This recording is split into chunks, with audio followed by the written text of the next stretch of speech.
joining us now is an actor, extremely prolific, but he's been in the news for playing the most wicked Pakistani politician in Dhurandhar. Rakesh Bedi ji, thank you very much for speaking to us here on the Buck Stops here. आपकी film तो पहले हफ्ते में ही 200 करोड़ एकदम आग लगा दी है. आपने एक्सपेक्ट किया था क्या?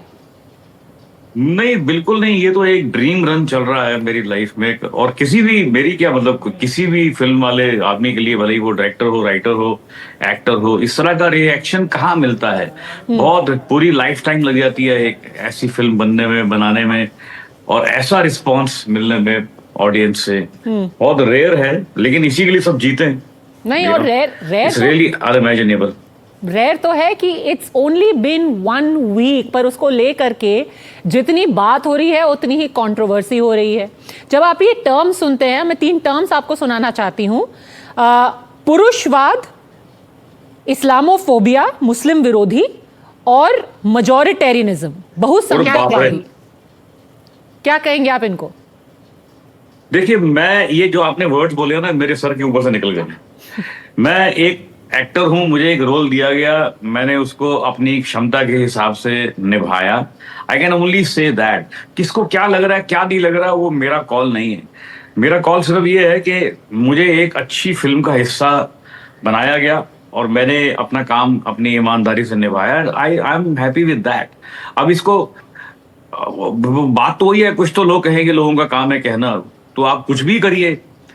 तो कहीं ना कहीं, और हमारे देश में अभी ये प्रथा हो गई है कि हर आदमी, आप कुछ भी करो, कोई ना कोई कहीं ना कहीं हर्ट हुए जा रहा है. कोई आदमी मतलब ज्यादा स्माइल भी करते तो बोलते हैं ये बहुत मुस्कुरा रहा है, ये पागल तो नहीं हो गया, ये क्यों मुस्कुरा रहा है इतना. आप स्माइल करें, आगे पीछे भी ट्रोलिंग हो जाएगी. ज्यादा मुस्कुराइए मत. लेकिन जब आप स्क्रिप्ट पढ़ रहे थे तो आपके जहन में क्या मतलब, how did you perceive the film? Did you perceive it as a patriotic film, as a factual film, as a narration of कि भाई ये सब कुछ हुआ ही है, हम इसको बस बड़े पर्दे पर my take was that इन चीजों के ऊपर डॉक्यूमेंट्रीज तो बहुत बनी है, बहुत सारा मटेरियल अवेलेबल है, बहुत सारा ऑनलाइन. जिस समय ये बातें हुई थी तब आप सबने कवर किया था, जितने भी आप लोग हैं, आपकी वेटर्निटी के लोग हैं, तो वो सारा मटेरियल अवेलेबल है. लेकिन इनको जोड़कर एक सिनेमा किसी ने बनाने की ना हिम्मत की, ना कोशिश की. तो इन सबको जोड़कर एक सिनेमा, एक फिल्म जो बनाना अपने आप में, और वो भी एंटरटेनमेंट के साथ. देखिए, आफ्टर ऑल ये मत भूलिए कि फिल्म महंगी बनी है. अब जहां तक इतना सारा एक्शन है, 150-200 दिन की शूटिंग है उसके अंदर, तो कितने पता नहीं 100, I don't know, but I have heard it's cross around 200 crore of investment. तो इतनी महंगी फिल्म है, तो उसमें एंटरटेनमेंट वैल्यू तो होगा. अगर सिर्फ डॉक्यूमेंट्री बना देंगे, वो तो है ना नेट के ऊपर बहुत कुछ, क्यों जाएंगे देखने के लिए लोग कि 814 के साथ ये हुआ था, 2611 के साथ ये हुआ था, और पार्लियामेंट अटैक, सब कुछ है. तो लेकिन उसको वीव करना एक एंटरटेनमेंट फॉर्म में, ये अपने आप में कमाल की क्राफ्ट है, जो and I salute the director for that. But as an artist, क्या आपको कभी ऐसा डर लगता है कि कुछ जो पॉलिटिकल थीम्स हैं, one should stay away from them, because in this film also there's so much. There is 2611 Mumbai attack 2008 का, IC-814 हाईजैकिंग, गन रनिंग, जिस तरीके से आर्म्स स्मगल किए जाते हैं हमारे देश के अंदर, ये सारी पॉलिटिकल थीम्स को लेकर के कभी आपको डर लगता है कि भाई इनसे दूर रहना चाहिए, क्योंकि ये एक हॉट टॉपिक, हॉट पोटैटो बन जाएगा आगे जाकर के? बिल्कुल, मैं एग्री करता हूं आपसे. मैं दूर रहना चाहिए, और पॉलिटिकल अटेम्प्ट बिल्कुल नहीं है. देखिए, पॉलिटिक्स इसमें है ही नहीं. आपने अभी कहा कि बहुत सारा पॉलिटिक्स है, मैंने कहा नहीं, इसमें पॉलिटिक्स नहीं है. इसको पॉलिटिसाइज किया जा रहा है. पॉलिटिक्स कहाँ है इसके अंदर? कैसे? एक कहानी है, बिल्कुल एक ऐसा था, हुआ था, और एक आदमी, हमारा एक एस्पियनाज एक आदमी करता है, वहां पर गया, उसने वो कैसे, अभी सेकेंड हाफ तो आना है, कि उसने इन चीजों का बदला कैसे लिया. सिर्फ बदले वो थोड़ी होते हैं जो हम देखते हैं कि हमने अभी जो हुआ था पीछे, ऑपरेशन सिंदूर हुआ था, वो एक बदला थोड़ी है. छोटे छोटे बहुत सारे बदले होते रहते हैं. पर आपको नहीं लगता कि ये पॉलिटिकल है? Because that is how it is being seen. It's being seen through those lens that Pakistan सिर्फ एक बहाना है बेसिकली इंडियन मुस्लिम्स को डीमोनाइज कर। मैं इसमें बिल्कुल एग्री नहीं करता, और ये जिनका अपना पॉइंट ऑफ व्यू है उनको मेरा सलाम, वो रखें अपना पॉइंट ऑफ व्यू, मुझे उससे कोई फर्क नहीं पड़ता, और ना ही लोगों को फर्क पड़ता है। मतलब मैंने पद्माजा जी, मैं बहुत साल से काम कर रहा हूँ, वो जमाने चले गए कि आपने मुगले आजम 6 बार देखी, आपने संगम 12 बार देखी, आपने जूल थीफ जो है वो 28 बार देखी है, वो कहाँ, अब हम कहाँ सुनने को मिलता है। लेकिन यहाँ पर एक ऐसी फिल्म लगी है जो 3.5 घंटे की है, और आज उसको 1 हफ्ता भी नहीं हुआ उसको शुरू हुए, और ऑलरेडी लोगों ने 3 बार देख ली है। तो इसका मतलब अगर वो सिर्फ पॉलिटिकली देख रहे हैं, सिर्फ यही देख रहे हैं, सिर्फ एक लेक्चरबाजी देख रहे हैं, तो क्यों जाएंगे देखने के लिए?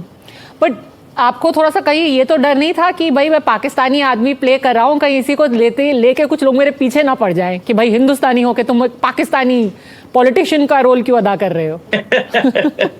लोग जो मर्जी कहें, कहते रहे, मुझे फर्क नहीं पड़ता।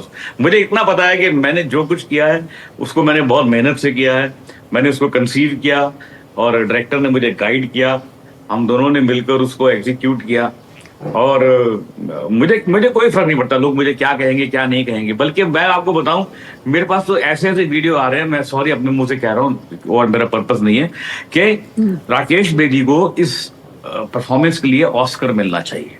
वाह। तो मेरे लिए इतना ही बहुत है। मुझे इससे क्या लेना देना लोग क्या सोच रहे हैं क्या नहीं सोच रहे हैं। वो तो आप कुछ भी काम करो, जो भी चीज हिट होगी उसके पीछे लोग कोई ना कोई अपना एंगल निकाल के नाराज हो जाएंगे। पर आप जो है एज एन आर्टिस्ट कैसे डिफरेंशिएट कर पाते हैं कि भाई ये this is a work of cinema, this is a work of art, and this is propaganda, that I should stay away from propaganda, because it's very sometimes it could just be a fine line. How do you know when you see a script what can be called just cinema, a work of what you would like to associate with as an artist, and what could perhaps be a propaganda piece? देखिए, जब godfather बनी थी ना, तो उसका जो background ये है कि जब गॉडफादर बनी थी तो जितने न्यूयॉर्क के गॉडफादर थे, लिविंग गॉडफादर, टेरर के जो अड्डे थे, टेरर के जो बॉसेस थे, उन्होंने इस फिल्म को लगने से मना कर दिया था कि हम इसको अलाउ ही नहीं करेंगे, हमारे ऊपर बन रही है। और उन्होंने इसका जो पहला शो था, अगर आप वो इसका द ऑफर देखेंगे, जो इसके ऊपर एक सीरियल है ऑफर, अगर आप देखेंगे तो जो पहला शो था उस शो के अंदर सिर्फ गॉडफादर बैठे थे इसको देखने के लिए कि हमारे ऊपर तो नहीं है कहीं। और उन्होंने जब देख के उन्होंने कहा इतनी एंटरटेनमेंट ये हमारे ऊपर है भी तो भी चलने दो।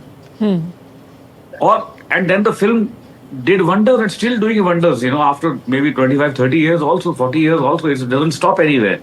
तो सिनेमा को कोई रोक नहीं सकता है। आप जितनी मर्जी दीवारें लगा लो, जितनी मर्जी ओपिनियन खड़े कर लो, उससे क्या फर्क पड़ता है। एक एंड मास अगर पब्लिक को एक फिल्म पसंद आ रही है, across the nation, across the countries, everywhere. मुझे कल एक फोन आया ऑस्ट्रेलिया से कि हम कल रात को 26 लोग फिल्म देख कर आए हैं और हमने कल की 26 टिकटें फिर से बुक करवा ली। अब इसको आप कैसे रोक सकते हैं? आप जो मर्जी एंगल देते रहिए अपने घर में बैठकर। ट्रू। बहुत बहुत धन्यवाद हमसे बात करने के लिए Rakesh ji, thank you very much. But ये बताइए कि you have said that part 2 ये तो सिर्फ एक झांकी है, अभी पार्ट 2 भी बाकी है। पार्ट 2 में क्या होने वाला है ये बताइए कुछ। मैं इतना ही कह सकता हूँ कि मैं जितना कमीना उसमें उससे ज्यादा उस सेकंड पार्ट में। All right, looking forward to watching part 2 as well. Rakesh Bedi, thank you very much for speaking to us. You've already made records. Wishing you and the entire cast and crew the very best of luck. Thanks for watching.